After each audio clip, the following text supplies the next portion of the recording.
Армысыздар ағайын. Бүгін біз дүние танымдық қару жайлы әңгіме жүргіземіз.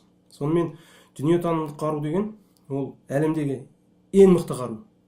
Оның әсері жаппай бүкіл адамзатқа қатысы бар.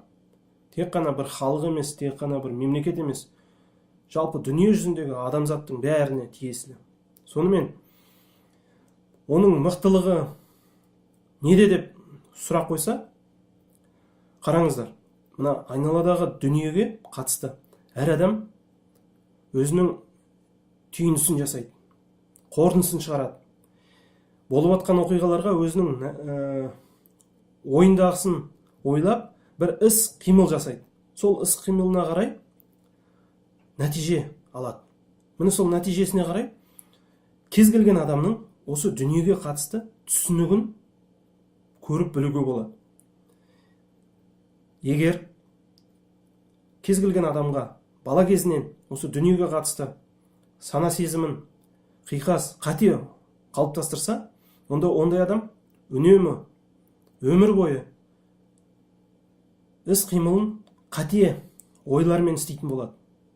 Сонда әрбір күткен нәтижесі сол күткеніндей шықпай, ойлағанындай шықпай, қайдағы бір жоқ оқиғалар, кездейсоқ жағдайлар болып сәтсіздікке ұшырайды. Сонда егер адам баласы осы дүниеге қатысты өзінің ойын дұрыс қалыптастырмаса, онда оның бір сәтті өмір құруына, бақытты өмір құруына мүмкіндігі өте аз. Және жаман жері осы дүние танымын сол өзінің үйреткенін таяқтап отырып өзінің балаларына да үйретіп кетеді. Сонда балалары да бір дұрыс түзу жолға түсудің амалынан тыс қалады, мүмкіндігінен. Енді сол дүние танымға қатысты бір мысалдар келтірейік. Өздеріңіз білесіздер, осы күні бүкіл адамзат, жер бетіндегі адамзат екіге бөлінген деп айтуға болады. Біреуі Құдай бар деп сенеді. Екіншісі Құдай жоқ деп сенеді. Біреулері бәрі Құдайдың қолында деп жауапкершіліктің бәрін Құдайға бере салған. Ал екіншілері жоқ, Құдай жоқ, біз бәрін істейміз, бірақ біздің қолымыздан келетіні аз ғана, сондықтан білгенімізді ғана істейміз деп таптық, материалдық әлемде өмір сүреді. Сонда біреуі басқа тілмен айтқанда ақпарат әлемінде өмір сүреді, екіншісі материалды әлемде өмір сүреді. Соны бүгінгі күні өте жақсы белгілейтін бір бейне, ол өздеріңіз білетін инь-янь деген осындай белгі бар. Мұны сондай белгімен белгілеген бүгінгі күнгі әлемдегі болып жатқан жағдайдың көрінісі. Ал егер сіз осы белгіге қарасаңыз, инь-янь деген белгіге қарасаңыз, бұл жерде нені көруге болады? Бұл жерде тепе-теңдікті көрсеткен. Ақ пен қара біріне бірі тең келеді. Ағы үлкен емес, қарасы да үлкен емес. Бірақ сол тепе-теңдік жайлы ешкім ештеңе айтпайды. Оны тығып тастаған. Сонда қарап тұрсаңыз, адамдардың бір бөлігін, адамдардың екінші бөлігіне айдап салып, соғыстырып қойған осы күні. Бұл белгінің басы қайдан шықты деп ойласақ, бұның алдында, осы белгінің алдында, сол білетін адамдардың ішінде міне осындай белгі болған. Бұл дегеніміз, бүгінгі күні сіздер егер көретін болсаңыздар, медицина саласындағы қызметкерлерге өте таныс белгі. Бұл деген ине, иненің екі жағы қанат, және инені айналдырған екі жылан. Міне осы екі жылан дегеніміз, ол медицина саласында өте жиі кездеседі. Сонда қарап тұрсаңыз, мына осы екі жылан дегеніңіз, жаңағы инь-янь дегеннің екі бөлігі.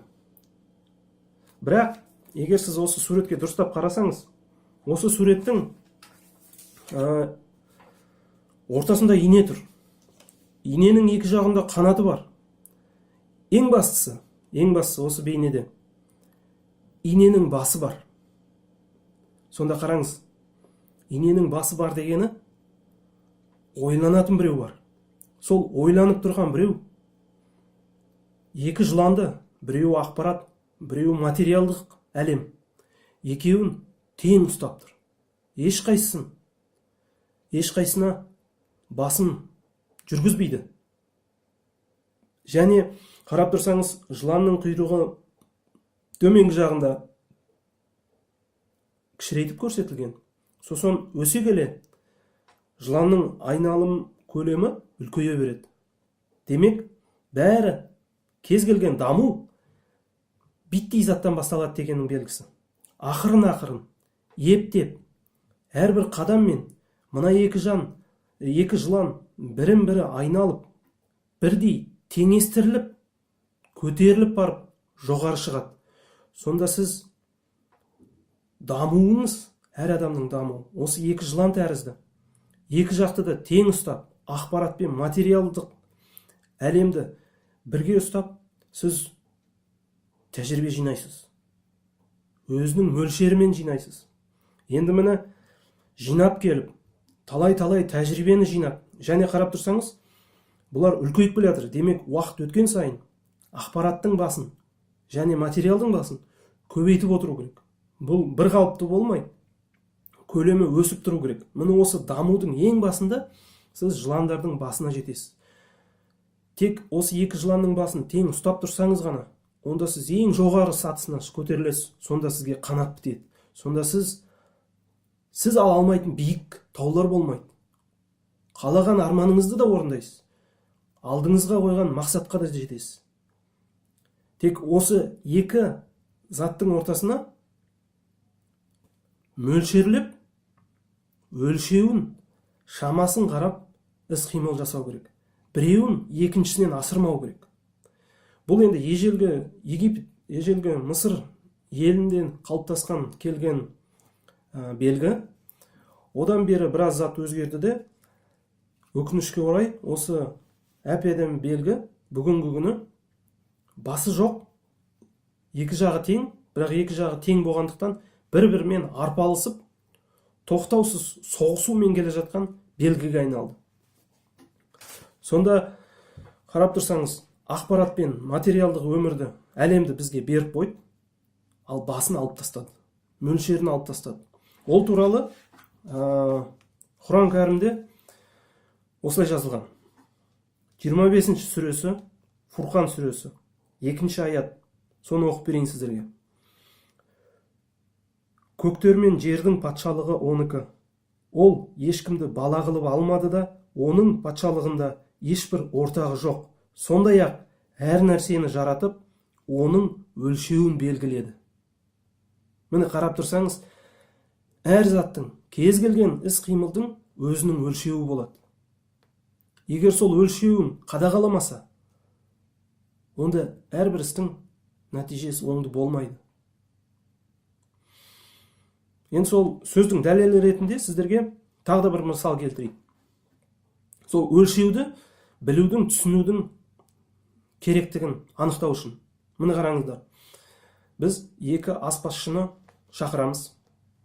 Екі аспазшы бір білім орнынан тәлім алды.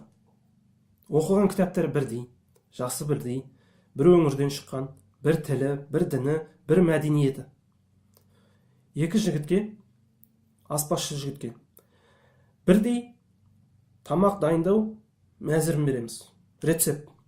Және бірдей өнімдер береміз. Көкөніс болсын, тұз болсын, жаңағы сол тамаққа қатысты мүліктерін бәрін дайындап береміз. Сонда қарап тұрсаңыз, бір аспазшы өзінің тағамын сапалы түрде дайындайды. Ал екіншісі ойына келген істеп, қалай болса солай жасай салады. Неліктен? Қараңыз, ақпараты екеуінікі бірдей. Бәріне бірдей ақпарат бердік. Бір рецепт. екеуіне де бірдей материал бердік. Бірақ біреуі соны әдемі қылып жасады. Тамағын тағы да жегің келіп тұрады. Дәмі тіл үйіреді. Ал екіншісі тамағын ішсең жиіркеніп құсқың келеді.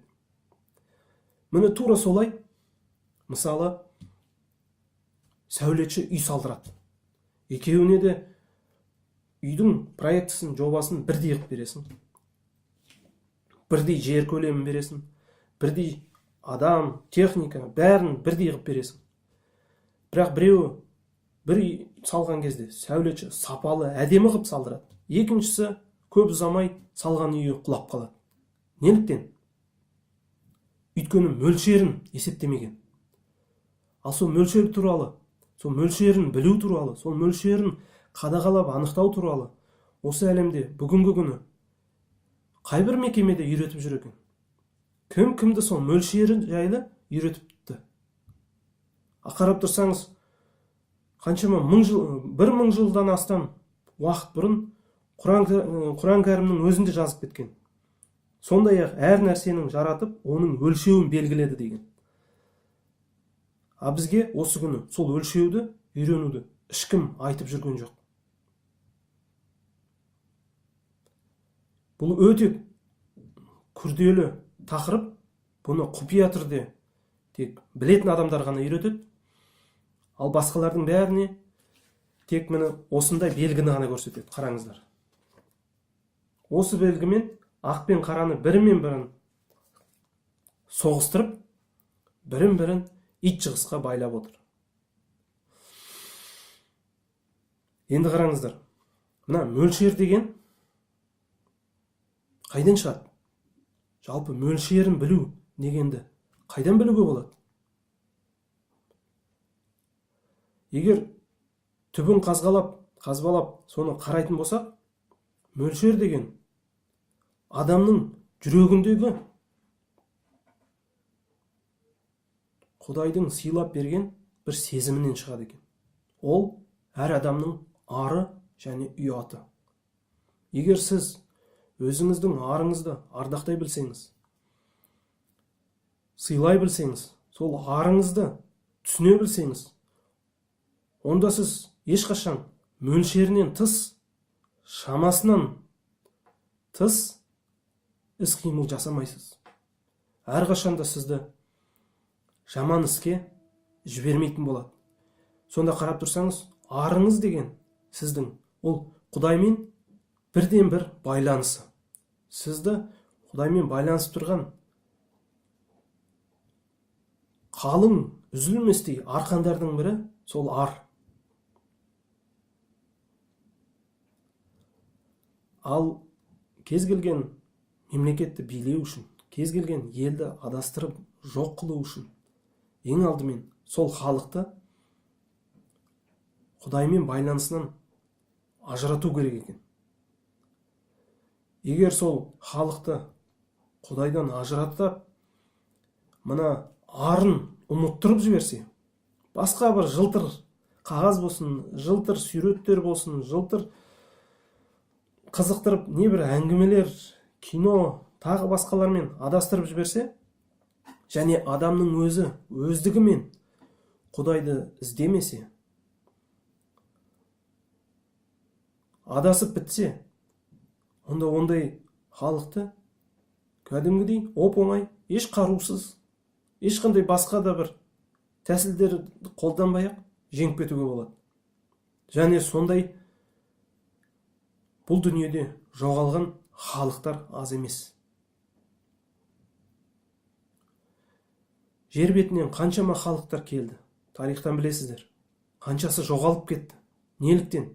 Өйткені сол Құдаймен байланысын жоғалтып алды. Ал Құдаймен байланыс дегенді қалай білдіреміз? Міне қараңыздар.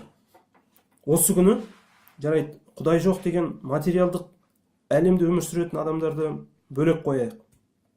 Егер олар сол Құдайға сенбей жүретін болса, бірақ Құдайдың тағы да бір атауы ол әділеттілік деп аталады. Егер сол Құдайға сенбесе де, бірақ өмірін әділетті түрде қалыптастырса және әділеттілікті бірінші орынға қойса, әділетсіздікпен күресіп жүрсе, ондай адамдар Құдайға әлдеқайда жақын жүреді. Ондай адамдарды Құдайдың өзі өз қамқорлығына алады.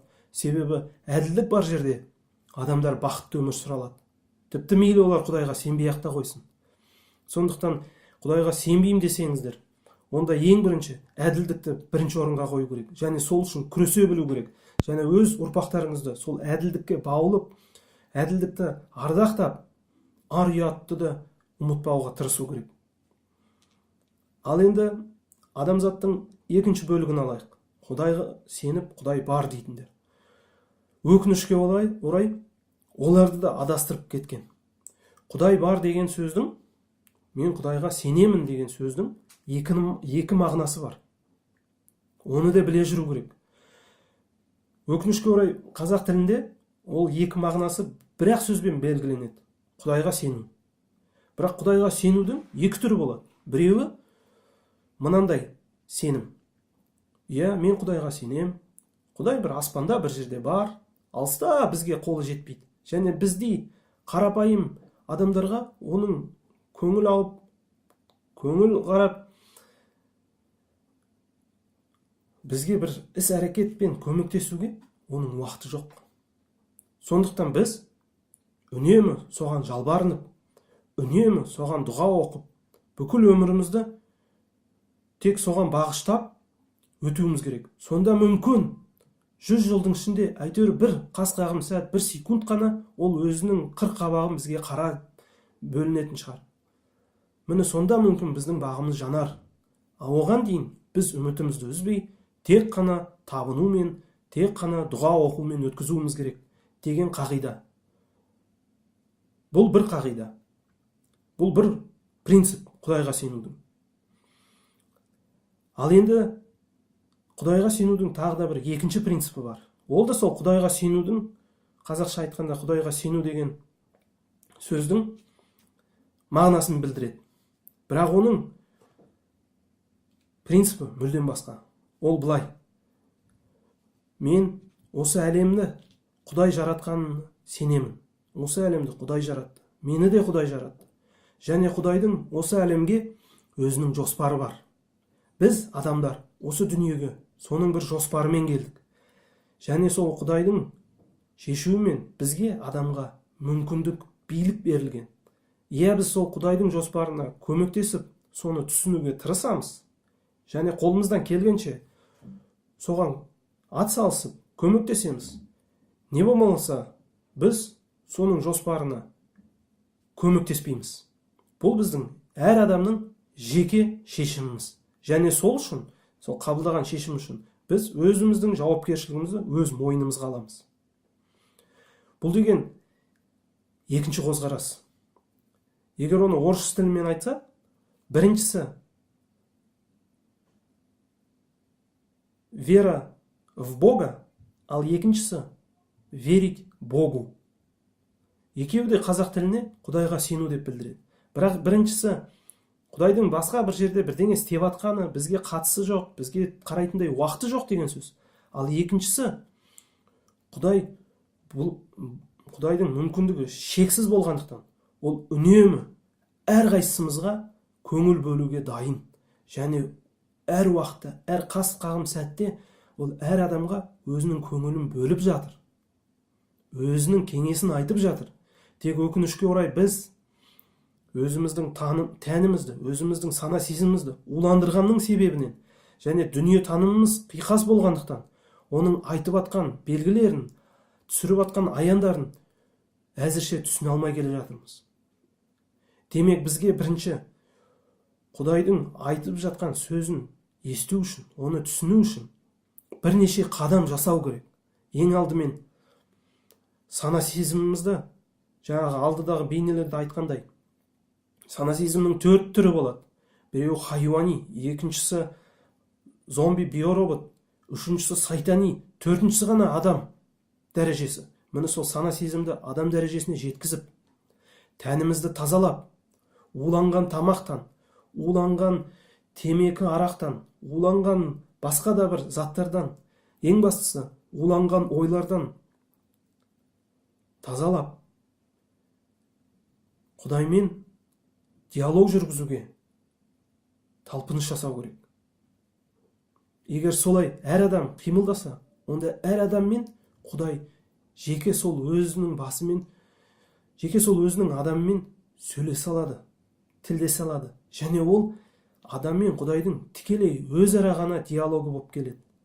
Сол диалогқа ешқандай молда, ешқандай ғалым, ешқандай психолог кірісіп, қыстырылып, өз әңгімесін айта алмайды. Міне солай, егер сіз дүние танымыңызды тазалап, тәніңізді, сана сезіміңізді тазалап, Құдаймен диалогқа, тікелей диалогқа шығуға талпынсаңыз, онда сізді ешкім ешқашан жеңе алмайды, адастыра алмайды. Және сіз үнемі арыңызды ардақтап,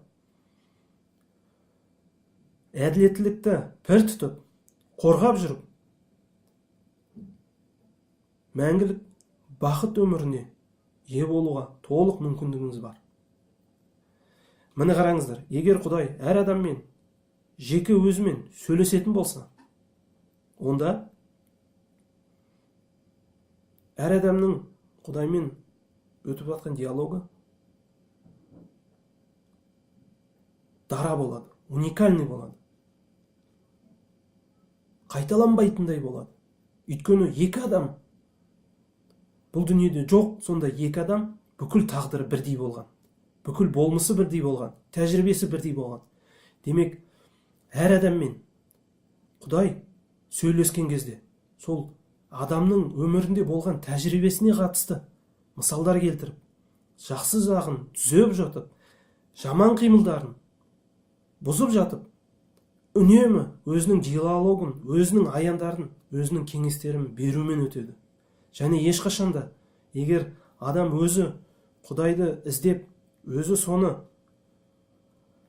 талпынысын қоймаса, ондай адамды Құдай ешқашан жалғыз қалдырмайды. Алақанынан ұстап өтеді. Туғаннан дүниеден өткенге шейін сол Құдайдың алақанында өтеді сондай адамдар. Және ең бастысы, осындай өмір Құдайға лайық өмір. Себебі бұл өмірде әр адам өзінің тағдырын, өзінің ғұмырын және өзінің ұрпағының болашағын өз мойнына жауапкершілікпен алады. Ондай адам үнемі жүрген жерінде Құдайдан кеңес сұрап жүреді, ақыл сұрап жүреді.